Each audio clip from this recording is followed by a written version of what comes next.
Assalamualaikum warahmatullahi wabarakatuh. Perkenalkan, kami dari kelompok 4 metode penelitian kualitatif akan menjelaskan hasil penelitian dari kelompok kami yang berjudul Tingkat Bersyukur pada Lansia di Panti Jompo. Sebelum memasuki pembahasan, alangkah baiknya kami memperkenalkan diri terlebih dahulu. Perkenalkan, saya sendiri bernama Rudini, teman saya bernama Nurulan Septiani, Cindy Patikasari, Romi Yanti, Fadia Sakinah, Rozatul Fazila, Suwarnida, dan Putri Isma Haudah. Langsung saja, latar belakang dari penelitian kami yaitu penuaan merupakan proses normal dan alamiah yang dialami oleh setiap individu. Penuaan pada fase akhir dalam hidup sering disebut dengan lanjut usia atau lansia. Terdapat 5 klasifikasi lansia di Indonesia menurut Dekes Republik Indonesia dalam Mariam 2008, yaitu ada pralansia, lansia, lansia risiko tinggi, lansia potensial, dan lansia tidak potensial. Seseorang dengan usia 45-59 tahun disebut sebagai pralansia, sedangkan usia 60 tahun lebih disebut lansia. Lansia dengan risiko tinggi ialah usia 60 tahun atau lebih yang memiliki masalah kesehatan. Lansia yang masih mampu melakukan aktivitas maupun yang aktif bekerja disebut lansia potensial. Lansia yang menggantungkan hidupnya pada orang lain karena tidak mampu lagi mencari nafkah disebut sebagai lansia tidak potensial. Stresor pada lansia sehingga menimbulkan gangguan daya ingat, frustasi, kesepian, maupun depresi. Keluarga yang tidak mampu untuk mengurus orang tua ataupun kerabatnya yang lansia dikarenakan sibuk dengan pekerjaan ataupun tidak menemukan solusi dengan pasangan sehingga dititipkan ke panti jompo. Rasa syukur atau gratitude merupakan suatu emosi positif seseorang yang ditunjukkan melalui sikap dan nilai yang dipahami sebagai bentuk rasa terima kasih pada Tuhan atas segala sesuatu yang diterimanya, dan juga rasa syukur berpengaruh pada kesejahteraan seseorang dalam hidupnya. Selanjutnya itu rumusan masalah. Pertama, bagaimana tingkat bersyukur terhadap lansia di panti jompo. Yang kedua, bagaimana cara bersyukur yang ditampilkan lansia di panti jompo. Yang selanjutnya itu tujuan masalah. 1. Untuk mengetahui bagaimana tingkat bersyukur terhadap lansia di panti jompo. Yang kedua, untuk mengetahui bagaimana cara bersyukur yang ditampilkan lansia di panti jompo. Nah, selanjutnya itu manfaat teoritis. Hasil penelitian ini diharapkan dapat memberikan masukan serta wawasan secara umum dan serta menambahkan informasi atau pengetahuan khususnya tentang tingkat bersyukur terhadap lansia di panti jompo. Selanjutnya itu ada manfaat praktis. Pertama, bagi penelitian ini diharapkan dapat menambah wawasan pengetahuan dan pengalaman penelitian. Secara langsung dapat mengubah pola pikir agar menjadi lebih kritis dalam membaca fenomena yang ada di masyarakat. Kedua, bagi masyarakat umumnya, dengan penelitian ini diharapkan dapat memberikan gambaran tentang bagaimana lanjut usia yang tinggal di panti jompo. Baik, selanjutnya ada definisi bersyukur.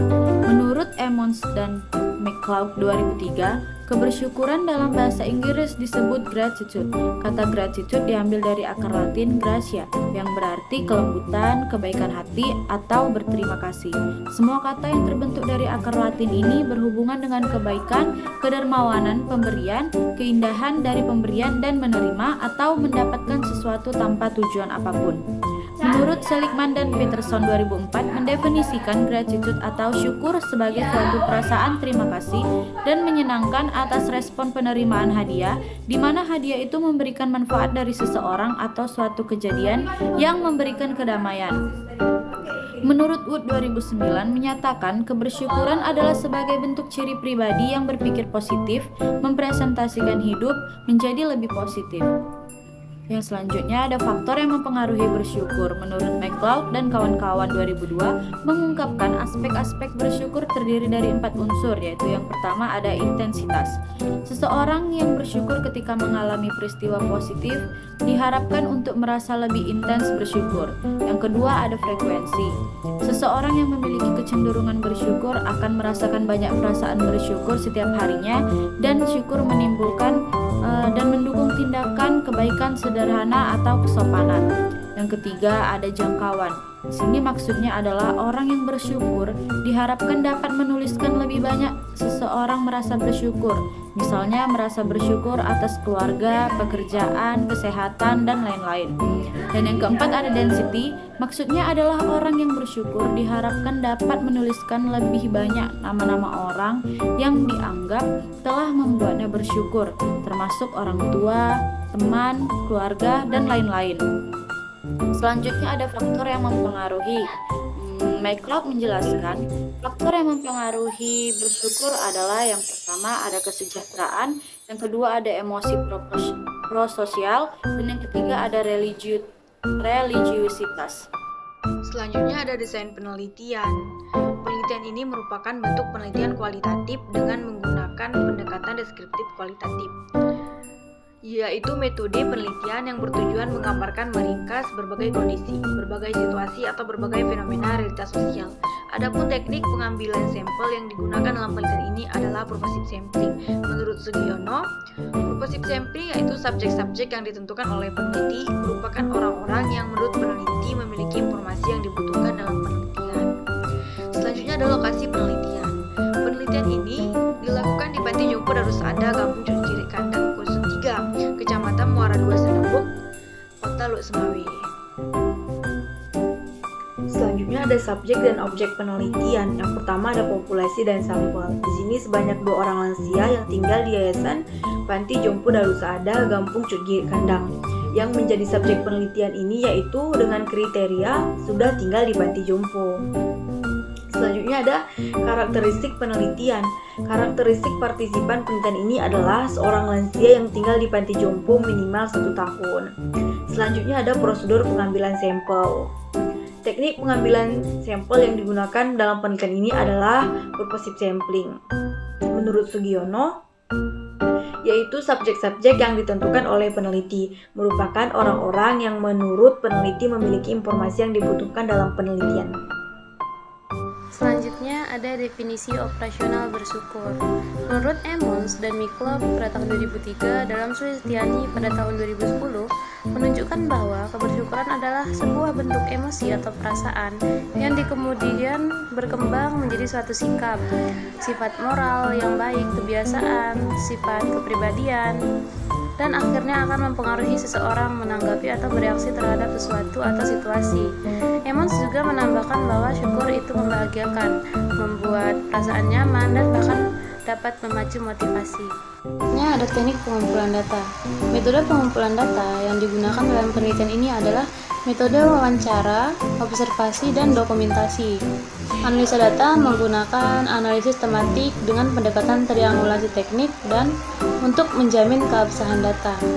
Selanjutnya ada pengujian keabsahan data yang menggunakan 2 pengujian. Yang pertama ada triangulasi sumber, yaitu untuk menguji kredibilitas data dengan cara mengecek data yang telah diperoleh melalui beberapa sumber. Yang kedua ada triangulasi teknik. Triangulasi teknik untuk menguji kredibilitas dilakukan dengan cara mengecek data kepada sumber yang sama dengan teknik yang berbeda. Selanjutnya ada teknik analisis data. Di teknik analisis data ini ada beberapa teknik. Yang pertama itu ada teknik upaya mencari data adalah proses lapangan dengan berbagai persiapan ke lapangan tentunya. Yang kedua ada menata secara sistematis hasil temuan di lapangan. Yang ketiga ada menyajikan temuan lapangan. Yang keempat ada mencari makna, pencarian makna secara terus-menerus sampai tidak ada lagi makna lain yang memalingkannya. Di sini perlunya peningkatan pemahaman bagi peneliti terhadap kejadian atau kasus yang terjadi. Selanjutnya yaitu ada subjek penelitian, di mana kami memiliki 2 subjek. Yang pertama yaitu dengan inisial MS, umur 16 63 tahun dengan pekerjaan tidak memiliki pekerjaan pendidikan SMI. Yang kedua yaitu dengan inisial K, umur 76 tahun, pekerjaan membantu mengurus panti jompo, pendidikan tidak ada. Selanjutnya itu hasil penelitian, di mana tujuan penelitian ini adalah untuk mengetahui bagaimana tingkat kebersyukuran terhadap lansia di panti jompo. Penelitian ini berusaha untuk melihat tingkat bersyukur terhadap lansia di panti jompo serta mengenali aspek-aspek kebersyukuran, kemudian faktor-faktor yang mempengaruhi tingkat kebersyukuran terhadap lansia. Banyaknya peristiwa hidup yang terjadi pada lansia yang tinggal di panti jompo. Berikut ini penelitian akan memberikan hasil dari wawancara dan observasi yang didapatkan oleh penelitian di panti jompo Darussaada di Kecamatan Muara II, Ganpong, Cut Girek, Kendang, Dusun 3. Yang pertama yaitu gambaran bersyukur kepada lansia di panti jompo. Selanjutnya itu ada pembahasan. Kedua subjek memaknai bahwa mereka sangat bersyukur berada di panti jompo. Subjek pertama bersyukur tinggal di panti jompo dikarenakan rumah terbakar. Dan subjek ada yang mengurus dan subjek kedua bersyukur tinggal di panti jompo karena tenang, bisa beribadah tepat waktu, dan membantu lansia-lansia lainnya yang tinggal di panti jompo tersebut. Perubahan-perubahan yang dimaksud menuntut lansia untuk melakukan penyesuaian diri seperti melibatkan diri dalam situasi sosial serta total dan sukarela mampu menerima kondisi atau perubahan hidup yang terjadi agar terhindar dari permasalahan emosional seperti perasaan sedih, stres, dan perasaan negatif lainnya. Dari hasil penelitian dan pembahasan dapat disimpulkan bahwa lansia yang berada di Yayasan Panti Jompo Darussaada Losmawe, lansia dapat merasakan seperti: pertama, lansia merasakan rasa keikhlasan dalam bentuk perasaan bahagia dan bersyukur dalam menjalankan ibadah seperti fokus mengaji dan sholat tepat waktu. Kedua, keikhlasan dalam bentuk menjaga diri dari hawa nafsu dan perilaku menyimpang seperti menjauhi rasa malas, melakukan sholat, tidak mengeluh, serta mengucapkan istighfar setelah melakukan kesalahan.